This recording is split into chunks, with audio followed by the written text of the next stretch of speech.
Hello friends, welcome back to Malars unlimited. இன்னைக்கு நம்ம Tirunelveli special உளுந்தஞ்சோறு தான் பார்க்க போகிறோம். இதில் நிறைய ஹெல்த் பெனிஃபிட்ஸ் இருக்குது. வாங்க எப்படி செய்யறதுன்னு பார்க்கலாம். அதுக்கு நான் அரை கப் அளவுக்கு கருப்பு உளுந்தை நல்லா ரோஸ்ட் பண்ணிக்க போகிறேன். அதோட வாசனை வந்ததுக்கப்புறம் ஒரு கப் ரைஸில் அரை கப்பு உளுந்து ஆட் பண்ணியிருக்கேன். ஸோ நீங்கள் உங்கள் ரேஷியோக்கு ஏற்ற மாதிரி ஆட் பண்ணிக்கோங்க. அதை நல்லா கழுவி ஊற வச்சிடலாம். நல்லா ஊறினதுக்கப்புறம் ஒரு 15 மினிட்ஸ்லேருந்து 20 மினிட்ஸ் ஊறினா போதும்.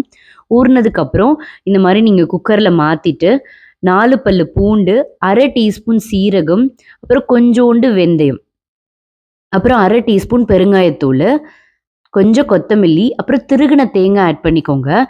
இதுதான் அதோட ஹைலைட்டே. அந்த திருகின தேங்காவை எக்காரத்து கொண்டும் நீங்கள் ஸ்கிப் பண்ணிடாதீங்க.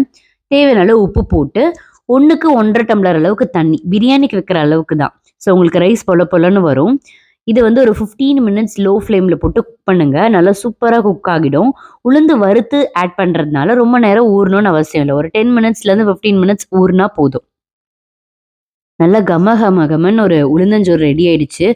நான் இப்பயும் சொல்கிறேன், இந்த தேங்காவை மறந்துடாதுங்க. அதுதான் இந்த ரெசிபியோட ஷோ டாப்பரே. ரொம்ப நல்லா இருந்துச்சு. இது கூட ஒரு கறி குழம்பு இல்லை ஒரு காரக்குழம்பு வச்சு சாப்பிடுங்களேன், அட்டகாசமாக இருக்குது. நம்ம எல்லாரும் உளுந்த இட்லியிலையோ இல்லை வடையிலையோ தான் சாப்பிட்றோம். இந்த மாதிரி உளுந்தஞ்சோறா சேர்த்து சாப்பிடுங்க. ரொம்ப நல்லா இருக்கு. மறக்காம ட்ரை பண்ணிட்டு எப்படி இருந்ததுன்னு கமெண்ட் பண்ணுங்க.